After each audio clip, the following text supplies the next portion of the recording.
Episode 76, As Long as Life Shall Last. This is the One Extraordinary Marriage Podcast, home of the 7 Days of Sex Challenge, featuring your hosts, the authors of the groundbreaking new book, Stripped Down, Tony and Elisa DiLorenzo.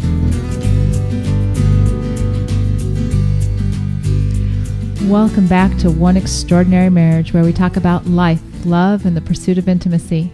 You're here with Elisa DiLorenzo. And Tony DiLorenzo. Want to welcome you back. We're here in the first week of June, which means for some of you, the kids are already out of school. And for others, like us, the kids will shortly be out of school. And I just celebrated my 38th birthday. I know I look young and dapper and probably could be taken for my 20s, but I'm well into my late 30s. You use the word dapper. I know. What's wrong with dapper?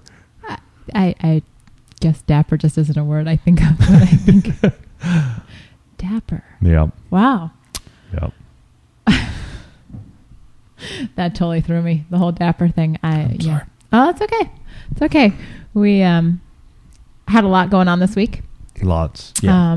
Lots going on with Facebook fans as well. And I want to give a special shout out to Monica and David. They are fans of ours on Facebook and have recently been in contact with us quite a bit and have really embraced in their marriage the idea that spouses should come before kids. You know, in that hierarchy, when we talk about chapter 1 in the book and we talk about from the top down, God, your spouse, and then your children. And they did something really kind of out of the box this weekend. They both posted on their own Facebook pages this idea. They proposed this idea to their friends and had probably combined over 100 responses. We're pretty close to it. I think David had close to 50 or 60 and Monica had 30 or 40. And there was quite a bit of conversation. And I want to applaud them for putting that out on their pages. We put a lot of stuff out, week in and week out, and we've kind of gotten used to getting blasted one way or another.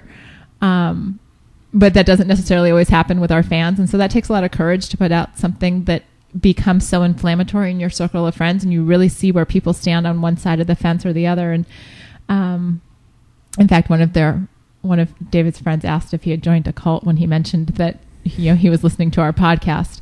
And if that's the case, then what, this is a cult I don't mind being in, one that supports marriage and all of the wonderful things that marriage can be when you make your marriage the focus. Mm-hmm. So just a shout out to David and Monica for doing that and for having to endure some pretty inflammatory responses.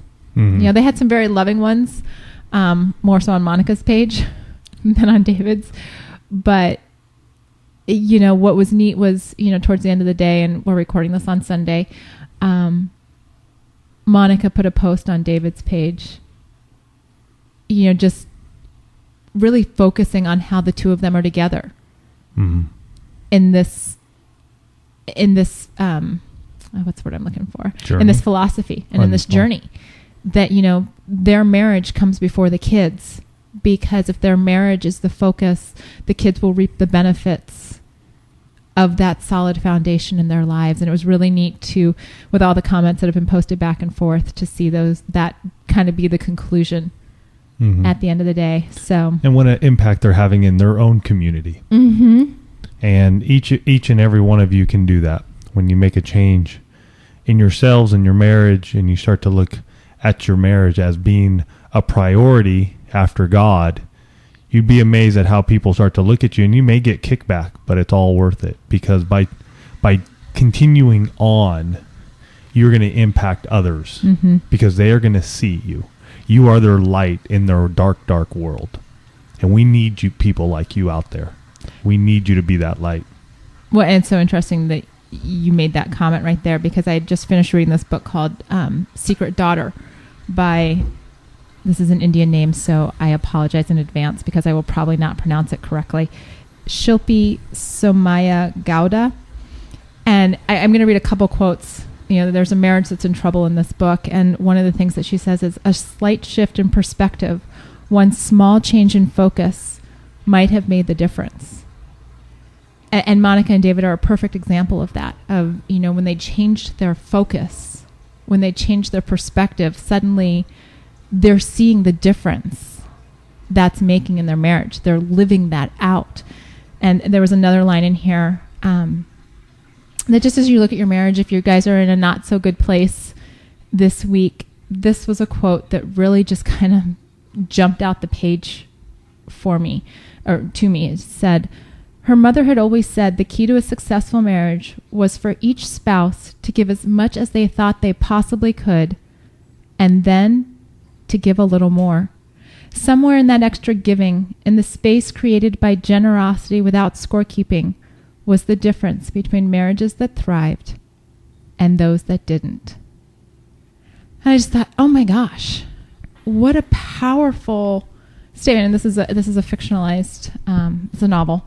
And, I thought about that, in our own marriage, when we stop keeping score, okay, he washed the dishes tonight, so I've got to wash the dishes tomorrow night, or I took out the garbage, so he owes me, cleaning up the kitchen and putting the kids to bed. And, it's okay, well, who's coming home late tonight, or who has to leave early, and you start, you've got this tally sheet going on in your head. And when you scrap